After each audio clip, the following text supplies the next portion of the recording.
વિદ્યાર્થી મિત્રો, 11મું ધોરણ તમે પાસ થઈ ગયા. અત્યારે સંજોગો એવા છે કે તમને ક્લાસમાં બોલાવી શકાય તેવા નથી. તો પછી આપણે હવે તમને ઓનલાઈન ટીચિંગ આપવાનો પ્રયત્ન કરીએ છીએ કે જેથી તમારો અભ્યાસ બગડે નહીં અને જે અગત્યનું વર્ષ તમારું 12માનું છે એના માટે તમે સારી રીતે તૈયાર થઈ શકો. મારો વિષય તમને ખબર છે, આંકડાશાસ્ત્ર છે. 12મા ધોરણનું આંકડાશાસ્ત્ર 2 ભાગમાં વહેંચાયેલું છે. એમાં પહેલા ભાગનું પહેલું ચેપ્ટર આજે આપણે શરૂ કરીશું. એ ચેપ્ટરનું નામ છે સૂચકાંક. તમારી પાસે જો પાઠ્યપુસ્તક હોય તો સાથે રાખવું એ વધારે સારું છે, તો તમારી સમજ વધારે સારી રીતે કેળવાય. આ જે સૂચકાંકનું ચેપ્ટર છે એને 12 માર્કનું વેટેજ છે અને 12મા ધોરણની પેપર સ્કીમ એ રીતની હોય છે કે કયા પાઠમાંથી 1 માર્કનો પ્રશ્ન આવશે, 2 માર્કનો પ્રશ્ન આવશે, 3 માર્કનો પ્રશ્ન આવશે, 4 માર્કનો આવશે, 5 માર્કનો આવશે, એ નક્કી જ છે. 1, 2, 3 માર્કનું એ તો તમને સમજમાં આવી જાય, પણ 5 માર્કના પ્રશ્નો જે 4 પાઠમાંથી આવવાના છે, પાઠ નક્કી છે, એમાંનો આ એક સૂચકાંક છે. બરોબર? તો આપણે સૂચકાંક વિશે વ્યવસ્થિત માહિતી મેળવીએ. તો સૂચકાંક એટલે શું? તો સૂચકાંક એક સરખામણીજનક માપ છે. એક સમયની કિંમતને બીજા સમયની કિંમત સાથે સરખાવવામાં આવે. કિંમતને આપણે આંકડાશાસ્ત્રની ભાષામાં ચલ કિંમત કહીએ છીએ. મતલબ કે એક સમયની ચલ કિંમતને બીજા સમયની ચલ કિંમત સાથે સરખાવવામાં આવે તો એ માટે જે આંકનો ઉપયોગ કરવામાં આવે એને સૂચકાંક કહેવામાં આવે છે. આપણને ખબર છે કે કોમર્સની વિચારસરણી અલગ હોય છે અને કોમર્સ સિવાયના વિષયો ભણેલા લોકો હોય, જેમ કે સાયન્સ છે, આર્ટ્સ છે, કે બીજા ધોરણોમાં ભણેલા હોય, બીજી ફેકલ્ટીમાં ભણેલા હોય, એમની વિચારસરણી અલગ હોય. જેમ કે તમે 11મામાં ભણ્યા કે અર્થશાસ્ત્રમાં માંગ કોને કહેવાય. સામાન્ય લોકો માંગનો અર્થ સમજશે અલગ હશે અને અર્થશાસ્ત્રમાં સામાન્ય અર્થ આવે એ જુદો હોય છે, તમને ખબર છે.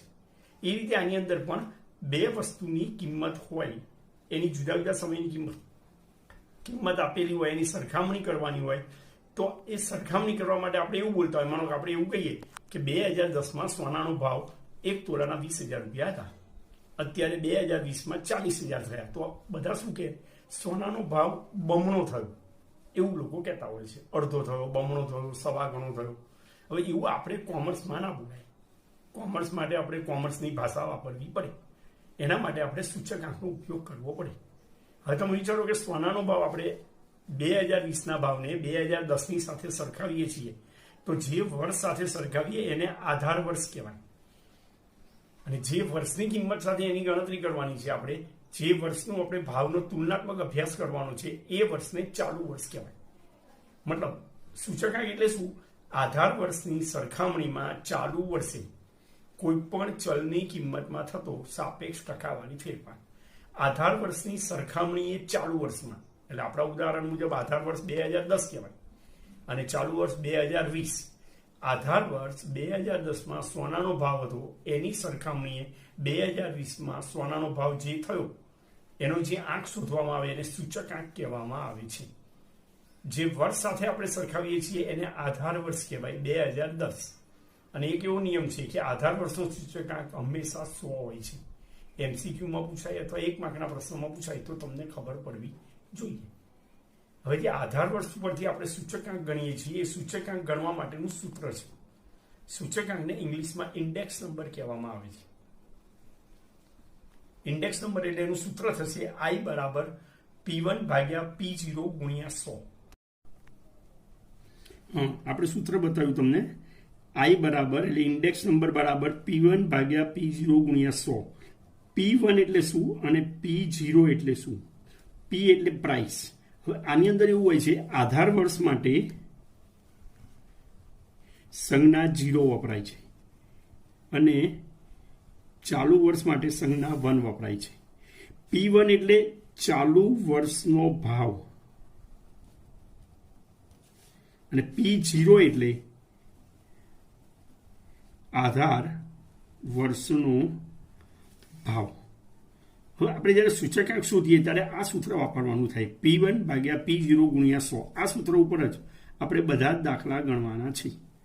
તમને ખ્યાલ આવી જાય? હવે જુઓ, જ્યારે આપણે આધાર વર્ષ હોય એની સરખામણીમાં ચાલુ વર્ષનો સૂચકાંક શોધીએ તો એ સૂચકાંક શોધવાની 3 રીતો છે. એક છે અચલ આધારની રીત,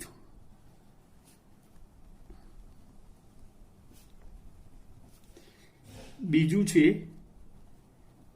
પારંપરિક આધારની રીત અને ત્રીજું છે સરેરાશ આધારની રીત. હવે જો તમારી પાસે પાઠ્યપુસ્તકો હોય તો સાથે રાખો તો તમને ખ્યાલ આવે દરેક ચેપ્ટરમાં કઈ રીતે છે. પહેલું ચેપ્ટર છે તો સ્વાધ્યાય 1.1, 1.2, 1.3 એ રીતે છે. પછી મેઇન સ્વાધ્યાય છે, બરોબર. એમાં પણ ABCD એ રીતે 1 માર્કના 2 માર્કના એ રીતના પ્રશ્ન અને દાખલા આપેલા છે. હવે આપણે જોઈએ સ્વાધ્યાય 1.1 ની અંદર આ ત્રણેય પ્રકારની રીતોના દાખલા તમારે ગણવાના છે. તો આપણે પહેલા જ દાખલાથી શરૂઆત કરીએ. જો તમારી પાસે ટેક્સ્ટબુક હોય તો એની અંદર તમે જુઓ, ટેક્સ્ટબુકની અંદર પાના નંબર 15 ઉપર તમને સ્વાધ્યાય આપેલું છે. હું રકમ વાંચું છું, તમને ખ્યાલ આવી જાય. તો અહીંયા જો તમને રકમ આપેલી છે સ્વાધ્યાય 1.1, એક શહેરના કારખાનામાં કામ કરતા કામદારોના જૂથની વર્ષ 2008 થી 2015 દરમિયાન દૈનિક સરેરાશ વેતન અંગેની માહિતી નીચે મુજબ છે. તે પરથી અચલ આધારની રીતે, પહેલી રીત પારંપરિક આધારની રીતે, બીજી રીત અને 2011 થી 2013ના દૈનિક સરેરાશ વેતનની સરેરાશને આધાર વર્ષના વેતન તરીકે લઈ અચલ આધારે સૂચકાંક શોધો. ત્રણેય રીતે ગણવાનો છે. આ રીતે કરી શકાય. બસ આપણે વાત કરી પ્રમાણે દાખલાને 3 રીતે ગણવાનું છે: અચલ આધારની રીતે, પારંપરિક આધારની રીતે અને સરેરાશ આધારની રીતે. અચલ આધાર કોને કહેવાય? તો જુઓ, અચલ આધાર એવું કે જ્યારે બી દાખલો તમે ગણો તો એમાં P0 તરીકે તમારે એક જ વર્ષની ચલ કિંમત લેવી પડે. કયા વર્ષની ચલ કિંમતને આધાર વર્ષ તરીકે ગણવી એ તમને આપી દીધેલું જ હશે. અગર ના આપ્યું હોય તો તમારે જે પહેલું વર્ષ આપ્યું હોય એને જ આધાર વર્ષ ગણી લેવાનું. યાદ રહે, અચલ આધારની રીતમાં હમણાં જ કહ્યું એમ આધાર વર્ષ એક જ હોય છે, અચલ હોય છે, સ્થિર હોય છે. આપેલું જ હોય કયા વર્ષને લેવાનું. જેમ કે જો આપણા દાખલાની અંદર આપ્યું છે આધાર વર્ષ 2008 લેતા, પહેલી રીત પ્રમાણે અચલ આધારની રીતે. એક સમયે ના કીધું હોય તો પણ પહેલું વર્ષ જ લેવાનું. બીજી રીત છે પારંપરિક આધારની રીત. એમાં એવું છે તમારે આધાર વર્ષ તરીકે, એટલે કે જે વર્ષ સાથે સરખામણી, એ વર્ષ આગળનું વર્ષ જ હોવું જોઈએ. આગળના વર્ષની જે ચલ કિંમત હોય એને આપણે P0 તરીકે લેવાની. અને સરેરાશ આધારમાં અમુક વર્ષની સરેરાશ કિંમતને આધાર વર્ષ તરીકે લેવાની હોય છે.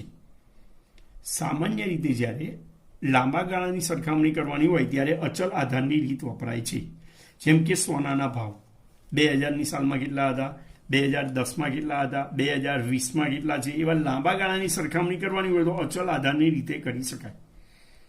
અને જ્યારે ટૂંકા ગાળા માટે સરખામણી કરવાની હોય ત્યારે પારંપરિક આધારની રીત વપરાય છે. જેમ કે જોઈએ કે ચાલુ વર્ષે ઘઉંનું ઉત્પાદન કેટલું થયું તો એ ગયા વર્ષના ઉત્પાદનની સાથે સરખાવી શકાય.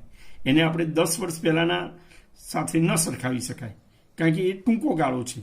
તમે છો 12મા ધોરણમાં, અત્યારે માનો કે તમને પપ્પા પૂછે કે આપણે નોટબુકોને એવું બધું 12મા ધોરણમાં લાવવાનું છે, કેટલી લાવવાની છે, તો તમે શું કહેશો? 11મામાં કેટલી લાયા હતા અથવા તો 10મામાં કેટલી લાયા હતા. એટલે 11મામાં જે લાયા હોય એના કરતાં થોડી વધારે લાવવી પડે, કારણ કે બોર્ડનું વર્ષ છે, અભ્યાસ વધારે કરવો પડે. પણ તમે એમ કહો ના આપણે પહેલી વખત ક્યારે લાયા હતા? 10 વર્ષ પહેલાં. તો પહેલા ધોરણમાં જે નોટબુક લાયા હોય એ રીતે ગણી શકાય? ન ગણી શકાય. એટલે યાદ રાખજો, અચલ આધારમાં મેઇન ગુણધર્મ એ જ છે, મેઇન લક્ષણ એ જ છે, આધાર વર્ષ અચલ રહે છે. અને પારંપરિક આધારની અંદર આધાર વર્ષ હંમેશા આગળનું વર્ષ લેવામાં આવે છે. હવે અચલ આધારની અંદર જે આધાર વર્ષ લેવામાં આવે એ કેવું હોવું જોઈએ એવો એક પ્રશ્ન પૂછાય છે. તો આધાર વર્ષ સામાન્ય હોવું જોઈએ, એટલે બહુ મોટા ફેરફારો ન થયેલા હોવા જોઈએ. માનવ સર્જિત કે કુદરત સર્જિત કોઈ આપત્તિ કે મુશ્કેલી કે ફેરફાર થયેલા ન હોવા જોઈએ. જેમ કે તમે વિચારો કે ચાલુ વર્ષે આપણે વિચારીએ કે કોઈ ધંધાની અંદર કેટલો નફો થયો એ ઘણું હોય, અને ગયા વર્ષ સાથે સરખાવીએ તો આ વર્ષે આ માનો કે કોરોનાની મહામારી છે તો એના લીધે ઘણું બધું ઓછું આવે, અને પછી એક વર્ષ પછી આવતા વર્ષે જોઈશું તો ઘણું બધું વધારે આવે.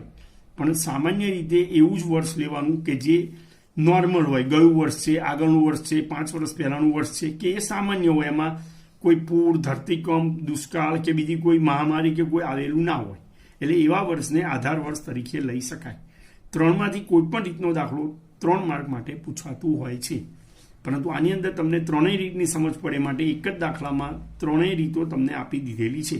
તો આપણે દાખલાની શરૂઆત કરીએ. જુઓ તમારી ટેક્સ્ટબુકની અંદર વર્ષ આપેલું છે 2008, 9, 10, 11, 12, 13, 14 અને 15. અને એનું સરેરાશ દૈનિક વેતન આપેલું છે. કામદારોનું સરેરાશ દૈનિક વેતન કેટલું છે? 2008માં 275 છે, 2009માં 284 છે, એ રીતે 2015 સુધી આપેલું છે. આપણે ત્રણેય રીતે ગણવાનું છે. તો પહેલી રીતે આપણે ગણીએ, ઉપર મથાળું લગાવવાનું, અચલ આધારની રીતે સૂચકાંક ગણતરી આ રીતે કરવાની. તો વર્ષ પછી દૈનિક સરેરાશ વેતન, દૈનિક સરેરાશ વેતન એ રૂપિયામાં હોય. પછી સૂચકાંક ગણીએ એટલે સૂત્ર મૂકવાનું.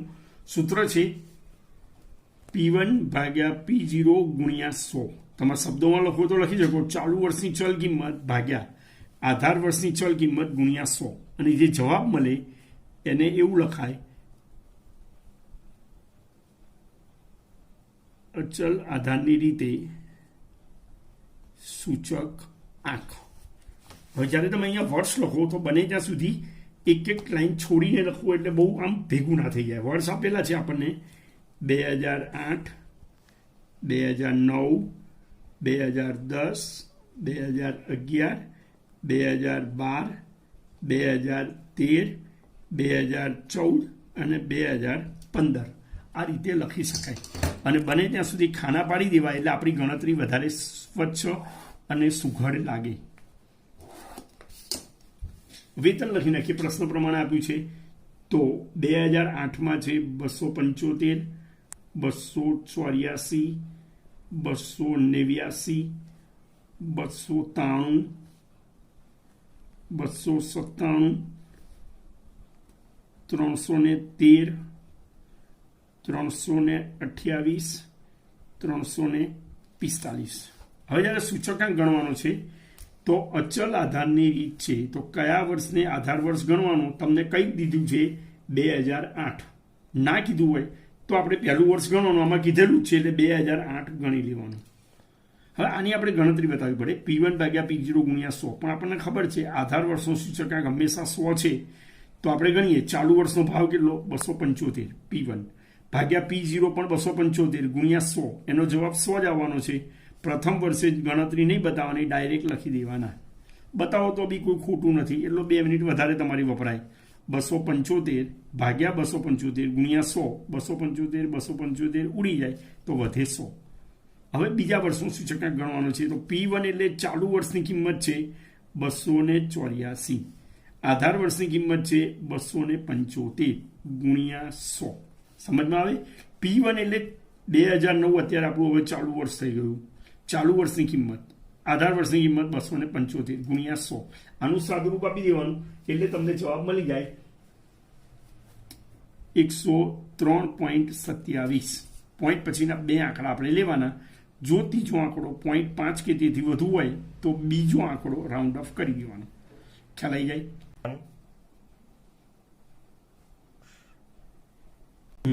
હવે પછીનું વર્ષ આવશે 2010. એના માટે ગણતરી કરીએ તો 2010ની ચાલુ વર્ષની કિંમત છે 289. આધાર વર્ષની કિંમત એક જ લેવાની, હંમેશા સરખી જ રહે, 275 ગુણ્યા 100. આનું સાદુરૂપ આપી દેવાનું 105.09 તમને મળશે.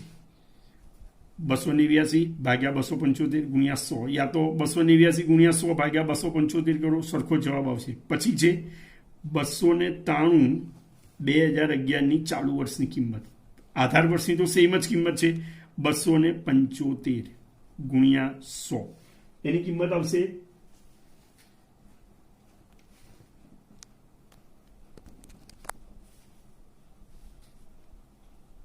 106.55.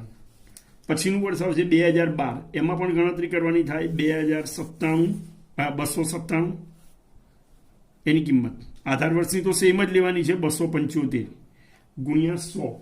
એટલે એનો જવાબ તમને મળશે 108. જો એના મુખ્ય ગુણધર્મ છે અચલ આધારની રીતે આધાર વર્ષ અચલ જ રહે છે, સરખો જ રહે છે. 2013નું ગણીએ તો 313 ભાગ્યા 275 ગુણ્યા 100. તો એની કિંમત ગણીએ આપણે 113.82 આવે. આ વચ્ચે એક લીટી એ માટે છોડાઈ હતી કે આ બધું બહુ કન્જસ્ટેડ ના થઈ જાય, ભેગું ના થઈ જાય. હવે 328 ભાગ્યા 275 ગુણ્યા 100 એની રીતે ગણીએ આપણે તો 119.27. છેલ્લું વર્ષ છે 345 ભાગ્યા 275 ગુણ્યા 100, તો એને આપણે ગણીશું એટલે આવશે જવાબ 125.45. જો આ દાખલામાં ત્રણેય રીતે કીધું છે. પહેલી રીત આપણે ગણી અચલ આધારની રીતે સૂચકાંક. હવે એક દાખલો આ જ દાખલાને બીજી રીતે ગણવાનો છે, પરંપરિત આધારની રીતે. પરીક્ષામાં સામાન્ય રીતે ત્રણેય રીત નથી પૂછાતી, એક એક જ પૂછાય છે. અચલ આધારની તમને આવડી જાય. હવે પરંપરિત આધારની રીતે ગણવાનું છે. આપણે ગણીએ અહીંયા તો હેડિંગ પહેલા લગાવવાનું, પરંપરિત આધારની રીતે સૂચકાંક વર્ષ અહીં લખવાનું થશે. પછી જે પેલામાં લખ્યું હતું એ જ લખવાનું છે, દૈનિક સરેરાશ વેતન રૂપિયામાં. સૂચકાંકનું સૂત્ર તો એ જ રહે, અચલ આધાર હોય કે પરંપરિત આધાર હોય. P1 ભાગ્યા P0 ગુણ્યા 100. અહીંયા જે જવાબ મળે એને પાછું આપણે એ રીતે બતાવવું પડે, પરંપરિત આધારની રીતે સૂચક આંકો. ફરીથી વર્ષ લખવા પડશે. 2008 તો 2008 એક એક લાઈન છોડવાની, 2009, 2010, 2011, 2012, 2013, 2014 અને 2015. ફરીથી ચલ કિંમતો લખવી પડશે. 275, 284, 289, 293, 297,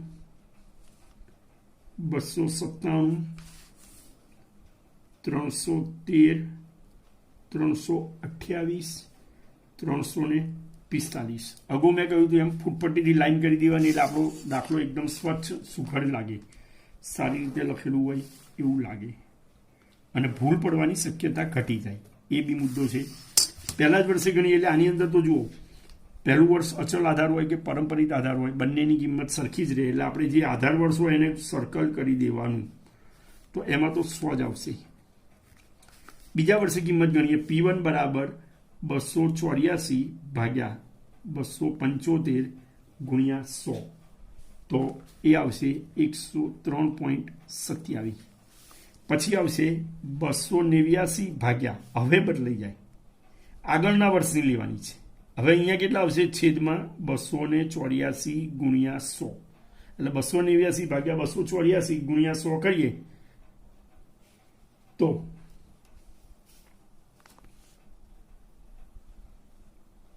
289 ભાગ્યા 284 ગુણ્યા 100 101.76 આવે.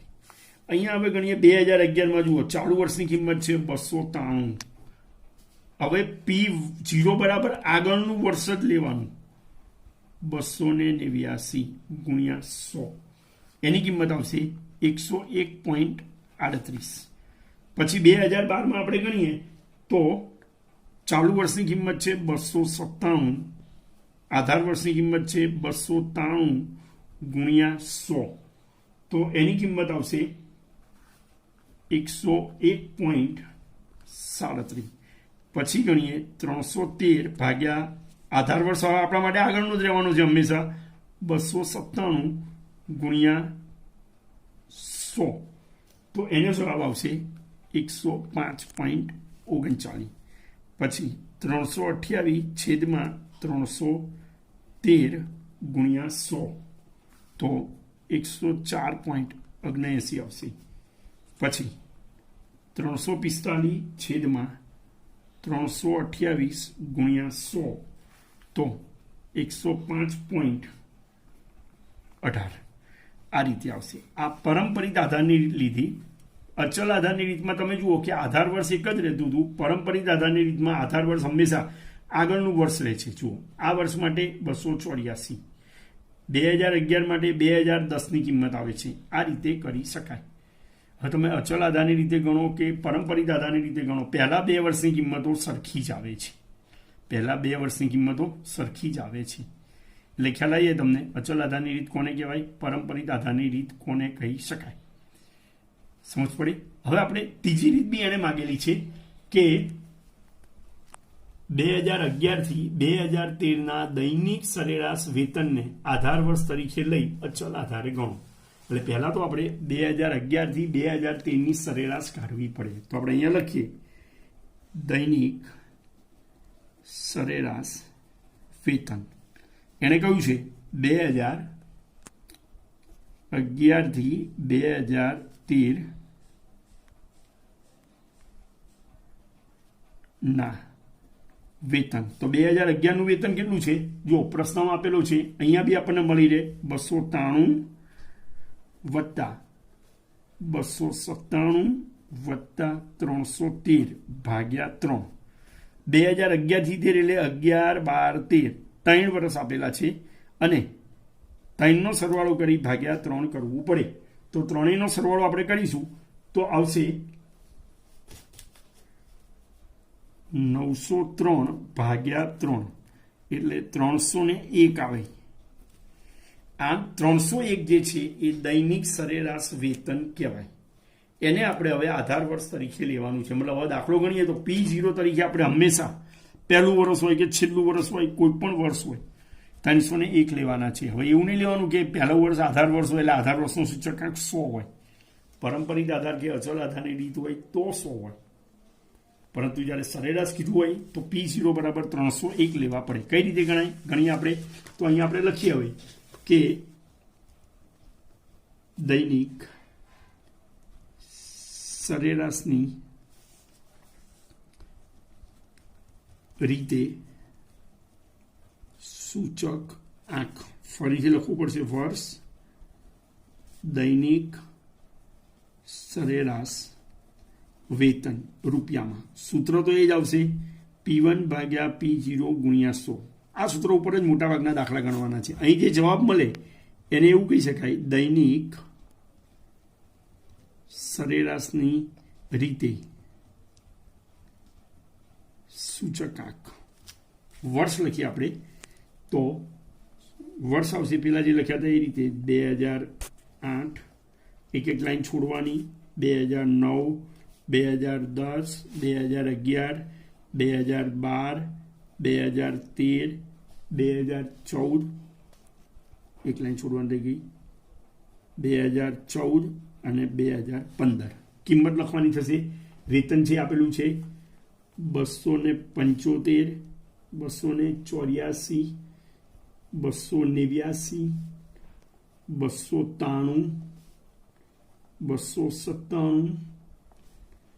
297, 313, 328, 345. ખાના દોરી દઈએ.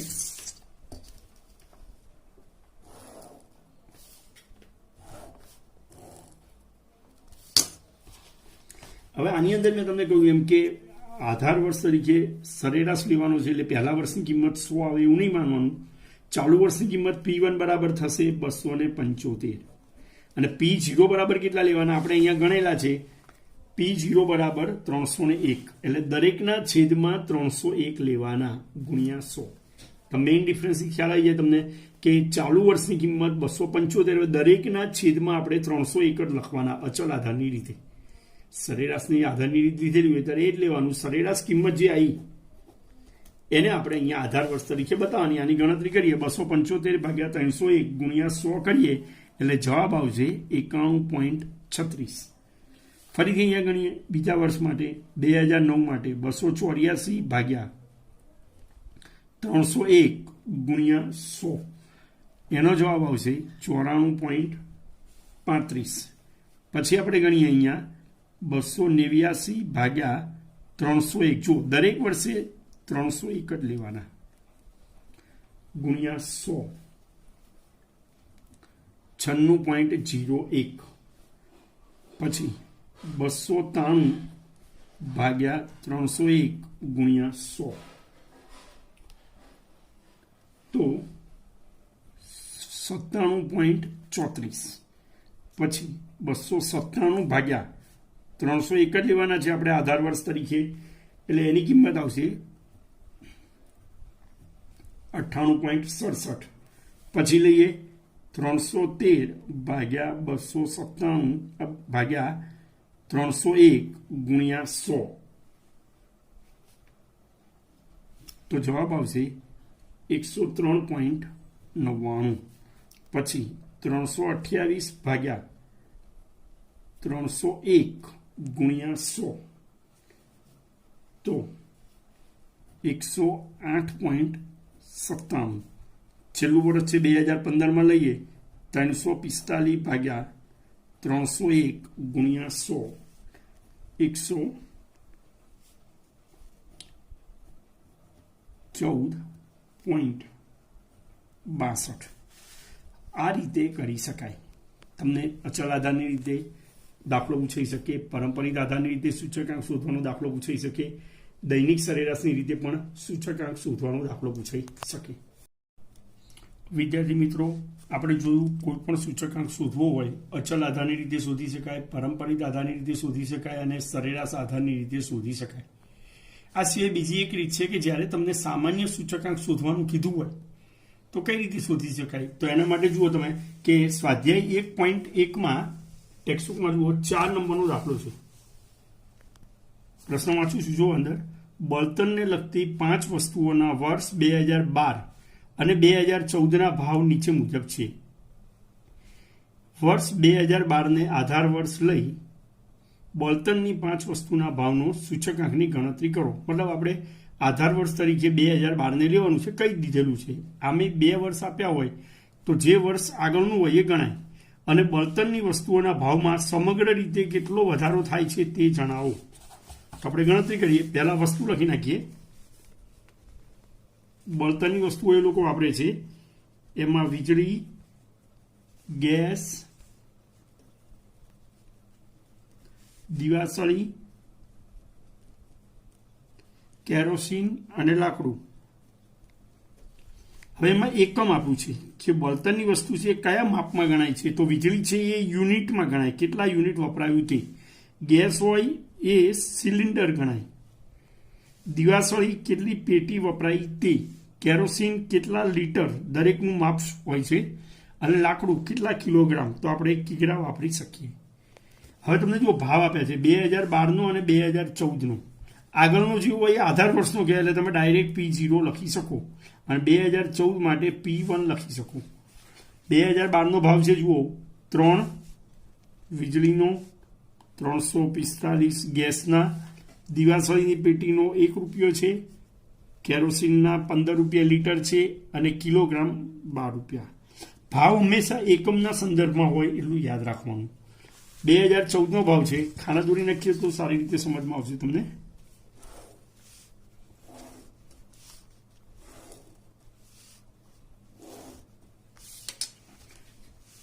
$3.5, 370, 1.5, 20 અને 15.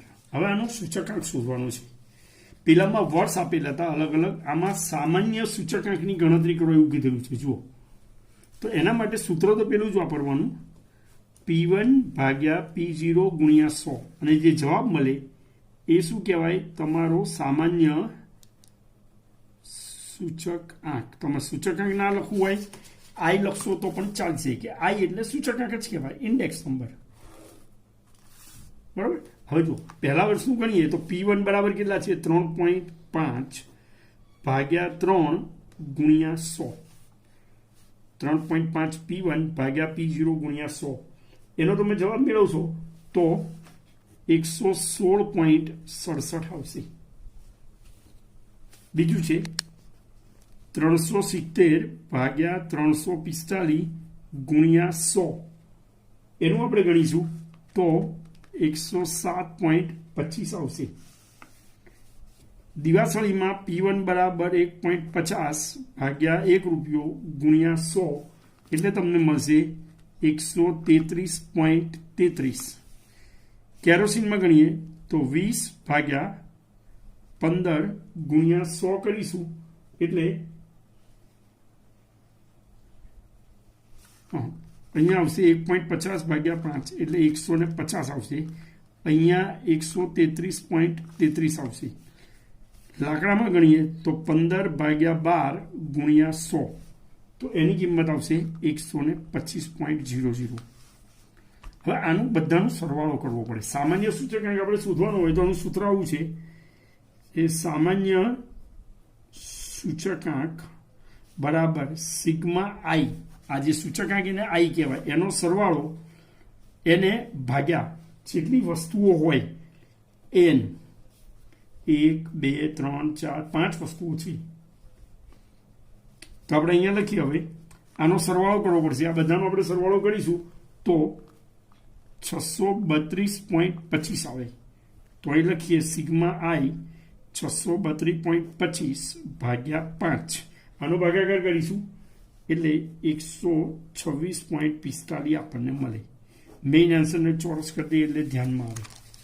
આ રીતે સામાન્ય સૂચકાંક શોધાય. જ્યારે બી તમને સામાન્ય સૂચકાંક કીધું હોય તો આ રીતે શોધી શકાય. હવે એમાં પણ એણે કીધું છે વધારો કે કેટલો થયો તે. તો જ્યારે વધારો કે ઘટાડો કે તો જે સૂચકાંક મળે, અચલ આધાર હોય, પારંપરિક હોય, સરેરાશ હોય કે સામાન્ય હોય, એમાંથી આધાર વર્ષનો સૂચકાંક બાદ કરી દેવાનો. આધાર વર્ષનો સૂચકાંક બાદ કરવાનો. જો પ્લસમાં જવાબ આવે તો વધારો, માઇનસમાં આવે તો ઘટાડો. 126.45 માંથી 100 જાય તો 26.45. આને ટકામાં કહેવાય 45% વધારો. વિદ્યાર્થી મિત્રો ખબર પડે. આજે આપણે કયા કયા મુદ્દા ચલાયા, સૂચકાંક કોને કહેવાય, એના મેં ઉદાહરણ પણ તમને આપ્યા. એની ગણવાની 3 રીતો છે: અચલ આધારની રીત, પારંપરિક આધારની રીત અને સરેરાશ આધારની રીત. તદુપરાંત બીજી એક પણ રીત મેં તમને બતાવી કે સામાન્ય સૂચકાંક કઈ રીતે ગણી શકાય. તો એ પણ તમને ખ્યાલ આવે. આ રીતે કરી શકાશે.